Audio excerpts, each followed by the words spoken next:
Hi, I'm Chris Newton. I'm VP of Marketing here at Influitive, and I'm going to talk today a little bit about how you can drive referrals from your customers. At Influitive, this is really important to us. We actually have driven over 1,000 referrals in a year, and the importance to our business is not just in how that helps new sales deals, but we see that these referrals are going to convert 30% better than the average lead in our pipeline, and we end up with a customer with 16% higher lifetime value. So it's very important. When you're thinking about generating referrals, it's really important to think about how to time the ask for that. You can't just send out a bulk blanket email to your entire database asking for referrals and expect to get great results.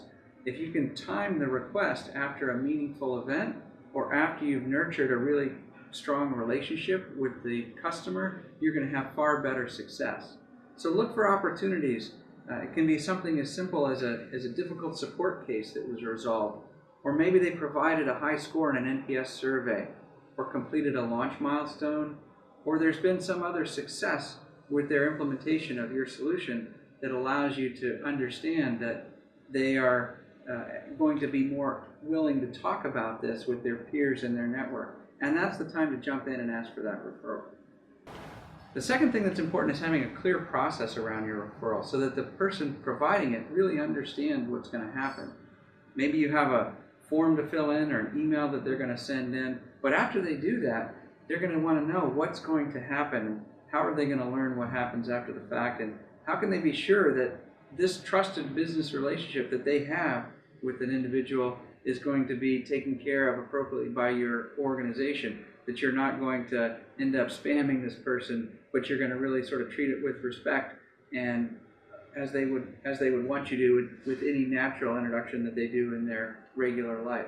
So defining that clear process helps the person you're asking for the referral to feel comfortable to give you the names of some of the best prospects you're ever going to see in your sales pipeline.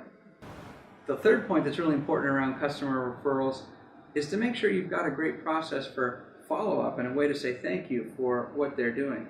These people are actually opening up their Rolodex and sharing one of their most valued assets, their network, with you, and you want to be sure you properly recognize that.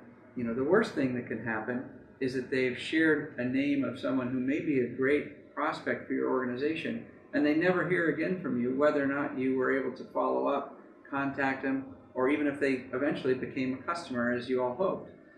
We don't want to ignore these great acts that they're providing, and so a little bit of thanks goes a long way, and a little bit of feedback through the process is incredibly valuable, especially for inducing them to think about providing that next referral, which you're hoping they do.